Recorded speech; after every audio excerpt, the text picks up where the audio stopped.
Hello everyone, I am doctor Brajesh Mishra from सैनिक dental clinic. आज मैं आपको बताने जा रहा हूं कि दांत निकलवाने के बाद हमें क्या करना चाहिए, क्या नहीं करना चाहिए, क्या खाना चाहिए और क्या नहीं खाना चाहिए।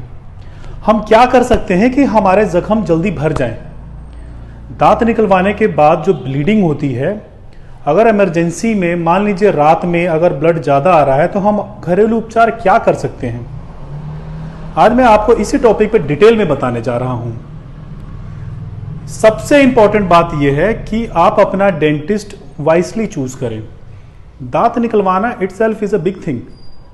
ऐसा नहीं होता है कि दांत को बस निकाल के फेंक देना होता है। दांत एक बॉडी का भाग होता है। दांत में ब्लड वेसल्स अटैच्ड होते हैं। कई बार ऐसा भी हो सकता है कि दांत अगर अच्छे से ना निकाला जाए तो ब्लीडिंग अनस्टॉपेबल हो, ब्लीडिंग होती रहेगी, ब्लीडिंग रुकेगी नहीं।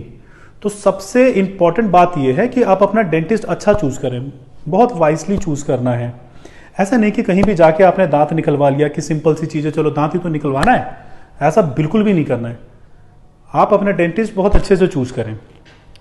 अब मैं आपको बताने जा रहा हूं कि हमारे को क्या करना चाहिए, कैसे मेंटेन करना चाहिए कि हमारा जख्म जल्दी भर जाए। सबसे इंपॉर्टेंट होता है कि दांत निकालते टाइम हमारा डेंटिस्ट दांतों को सुन करता है, लोकल एनेस्थीसिया देता है, जिससे कि दांत तो सुन होता ही है, आसपास का एरिया भी सुन हो जाता है।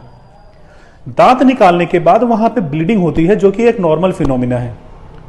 मान लो कहीं भी चोट लगती है बॉडी में, मान लीजिए मेरे हाथ में चोट लगी है, तो वहां से ब्लड आना बहुत ही ऑब्वियस चीज है, लेकिन इसकी हीलिंग की एक प्रक्रिया होती है। It is a process. अगर आप यहाँ पे छेड़ने लग जाओगे या इसको इरिटेट करोगे तो यहाँ पे क्या होगा कि जख्म भरने में समय लग जाएगा। ऐसा ही दांतों के साथ होता है। जहाँ से दांत निकाला गया है, अगर वहाँ पे ब्लीडिंग को हमने कंट्रोल नहीं करा और ब्लीडिंग होते ही चली गई, या हम बार बार वहाँ पे जीभ लगा रहे हैं या बार बार हम थूक रहे हैं, तो घाव भरेगा ही नहीं।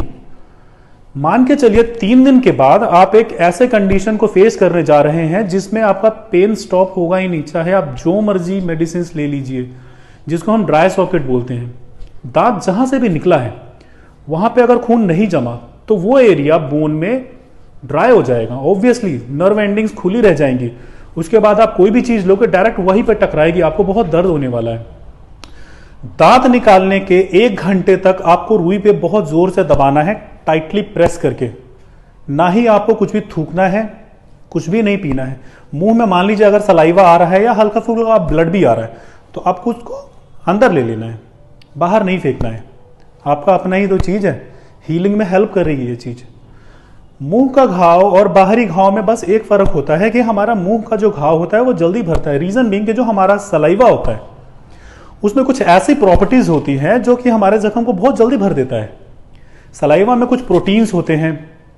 सलाइवा में क्या होता है कि वो जख्म को मॉइस्ट करता है, जिससे कोगुलेशन प्रोसेस को हेल्प मिलती है।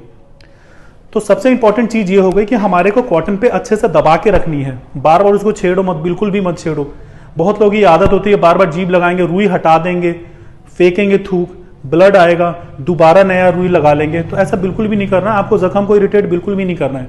अच्छे से फॉर्मली रुई पे दबा के रखिए, क्योंकि जो सबसे इंपॉर्टेंट होता है कि जो ब्लड 20 मिनट्स इनिशियल ब्लड जो आता है वही हमारे क्लॉट को बनने में हेल्प करता है। कोगुलेशन होता है, क्लॉटिंग प्रोसेस होती है, उसके बाद इसमें कैपिलराइजेशन होता है और फिर बाद में इसी में बोन सेल्स ओस्टियोजेनेसिस करती है, मतलब कि हड्डी बनाती है।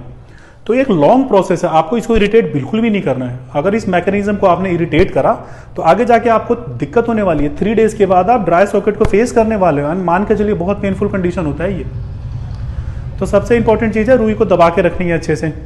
1 घंटे के बाद क्या करना है कि आपको आइसक्रीम लेनी है, या तो बर्फ का टुकड़ा दबा लो, वहां पे कोई ठंडी चीज ले लो। यह ध्यान रखना है कि जोर से कुल्ला नहीं करना है। अगर आप फोर्सफुल कुल्ला करोगे, स्पिटिंग करोगे, तो वापस ब्लड आ जाएगा। ऐसा बिल्कुल भी नहीं है कि 1 घंटे के बाद ब्लड रुक जाएगा। ब्लड तो हो सकता है कि तीसरे दिन आ जाए, जिसको हम सेकेंडरी ब्लीडिंग बोलते हैं, है ना। एक और इंपॉर्टेंट चीज है कि मान लीजिए आप डेंटिस्ट के पास बैठे हुए हैं, तो डेंटिस्ट आपकी मेडिकल हिस्ट्री लेते हैं। आपको सारी चीज डिटेल में बतानी है। मान लीजिए आप डायबिटिक हो या कोई अगर एंटीकोगुलेंट थेरेपी चल रही है, जरूर बताना है। अगर आप एंटीकोगुलेंट थेरेपी ले रहे हो तो ब्लीडिंग बहुत ज्यादा होगी, रुकने वाली नहीं है, तो ये आपने डेंटिस्ट को जरूर बतानी है।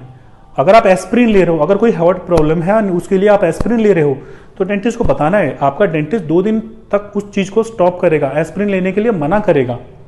2 दिन एस्प्रिन नहीं लेना है, फिर एक्सट्रैक्शन करवाना है। तो थोड़ा आपको मेडिकल हिस्ट्री आपने बतानी है। अब जैसे आपने रुई फेंक दिया, ठंडे पानी से कुल्ला कर लिया, उसके बाद आपको जो एंटीबायोटिक एंड पेन किलर आपके डेंटिस्ट ने प्रेस्क्राइब करा है उसको ज़रूर लेना है। इट हैज़ अ पर्पस, उसका एक काम होता है।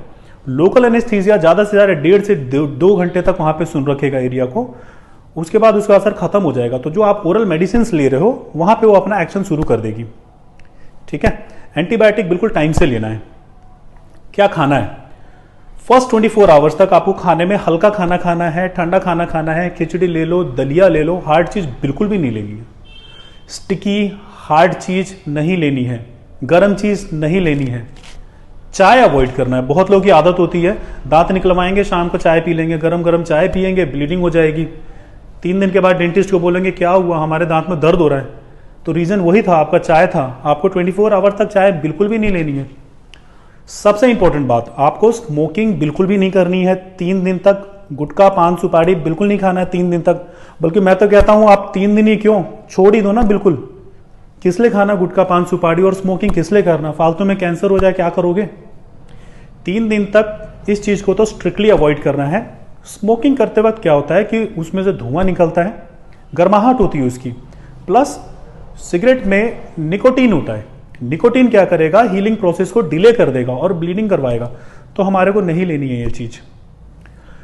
जब दांत निकलता है तो मांसपेशियों में खिंचाव होती है। 1 घंटे के बाद हमारे को आइस पैक लगानी होती है बाहर से, ताकि वहां पे सूजन ना आए अगले दिन। अच्छे से आइसिंग करो आप, अच्छे से बढ़िया से। फर्स्ट डे आपको ध्यान रखना है कि ज्यादा जोर से चिल्लाना नहीं है, गुस्सा नहीं करना है, एंड उस करवट सोना भी नहीं है आपको। अगर उस करवट सोओगे तो ज्यादा प्रेशर लगेगा उस तरफ, हो सकता है ब्लीडिंग हो जाए। कोई भी हैवी वर्क नहीं करना है आपको, जिम नहीं करना है, स्पोर्ट्स एक्टिविटीज नहीं करनी है, कोई भी भारी चीज नहीं उठानी है। नेक्स्ट डे से बिल्कुल उलट हो जाएगा। हमारे को ठंडी चीज अवॉइड करनी है 24 आवर्स के बाद। खाने में थोड़ा बहुत आपको जो अच्छा लगे वो आप खा सकते हो, लेकिन एक चीज का ध्यान रखना है कि गुनगुने नमक पानी का कुल्ला दिन में 4 से 5 बार जरूर करना है। अगर 4 से 5 बार आप कुल्ला नहीं करोगे एंड कुछ खाओगे जो कि उस सॉकेट में जाके फंस जाएगी, उसके ऊपर तो स्किन आ जाएगी, फिर आगे जाके इन्फेक्शन हो सकता है। इसलिए गुनगुने नमक पानी का कुल्ला हमारे को खूब अच्छे से करना है। उसके बाद क्या करना है कि 24 आवर्स के बाद हमारे को माउथ ओपनिंग एक्सरसाइजेस करनी है। कुछ एक्सरसाइज आपके डेंटिस्ट बताएंगे जिसको आपको जरूर करना है। अगर आप वो नहीं करेंगे तो हो सकता है कि 2 से 3 दिन के बाद आपको मुंह खोलने में दिक्कत हो। एंड अगर ये चीज लॉन्ग टर्म में चली गई तो फिर लॉक जो हो सकता है मुंह खोलने में, फिर काफी दिक्कत आने वाली, फिर आपको डेंटिस्ट के पास जाना पड़ेगा मुंह खुलवाने के लिए। तो इसलिए माउथ ओपनिंग एक्सरसाइज करनी है। अच्छा, एक और चीज आपको मैं बता देता हूँ। मान लीजिए आपने दांत निकलवाया सवेरे 10 बजे और रात में 10 बजे मुंह से ब्लड आ रहा है, आपके सॉकेट से ब्लड आ रहा है जहां से दांत निकाला गया है। आप क्या करोगे, डेंटिस्ट को रिपोर्ट कर नहीं सकते हो। ऐसे समय में डोंट पैनिक, घबराने की बिल्कुल जरूरत नहीं है। हम सबके घर में टी बैग्स होते हैं। आपको एक टी बैग लेना है और उसको उस सॉकेट पे अच्छे से दबा लेना है 20 मिनट्स के लिए। ब्लीडिंग रुक जाएगी, बिल्कुल ही रुक जाएगी, क्योंकि टी में क्या होता है कि टेनिन्स होते हैं। टेनिन्स एक एस्ट्रिंजेंट का काम करते हैं, यानी वो ब्लीडिंग को स्टॉप कर देंगे। आपका ब्लड आना बंद हो जाएगा एंड अगले दिन आप जाके डेंटिस्ट को रिपोर्ट करो, बताइए कि ऐसा ऐसा हुआ है, ब्लड आ रहा था मेरे रात में, मैंने टी बैग रखा तो स्टॉप हो गया। मान लीजिए कुछ हो रहा है वहां पे, अगर ब्लीडिंग हो रही है, ज़्यादा हो रही है, तो उसको सुचर किया जाएगा, और अगर नॉर्मल है तो कोई दिक्कत नहीं है। एक और चीज़ मैं आपको बता रहा हूँ, दांत निकालना डेंटिस्ट का काम है, बट उसको मेंटेन करना, हाइजीन कैसे आप मेंटेन कर रहे हो, ये आपका काम है। ये डेंटिस्ट नहीं करने जा रहा है।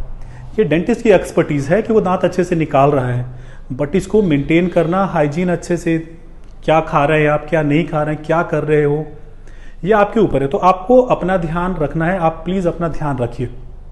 दांत निकलवाने के बाद खाने पीने का ध्यान, आप क्या कर रहे हो, कैसे एक्सरसाइजेस कर रहे हो, माउथ ओपनिंग एक्सरसाइजेस कर रहे हो, क्या नहीं कर रहे हो, ठंडा गर्म किस टाइम पे लेना है, इन सब चीज़ों का बहुत ध्यान रखना है। तो ये तो चीज़ हो गई कि दांत निकलवाने के बाद हमारे को क्या करना चाहिए, क्या नहीं करना चाहिए, क्या खाना चाहिए, क्या नहीं खाना चाहिए। अगर इमरजेंसी में ब्लीडिंग हो रही है तो हम क्या कर सकते हैं कि ब्लीडिंग स्टॉप हो जाए। अगर आपको आगे भी दांतों से रिलेटेड किसी भी टॉपिक पे जानकारी चाहिए तो प्लीज़ आप हमारे कमेंट सेक्शन में पूछ सकते हैं। अगर आपको वीडियो अच्छी लगी हो तो प्लीज़ हमारे चैनल को सब्सक्राइब कीजिए और इस वीडियो को शेयर कीजिए ज़्यादा से ज़्यादा। Thank you.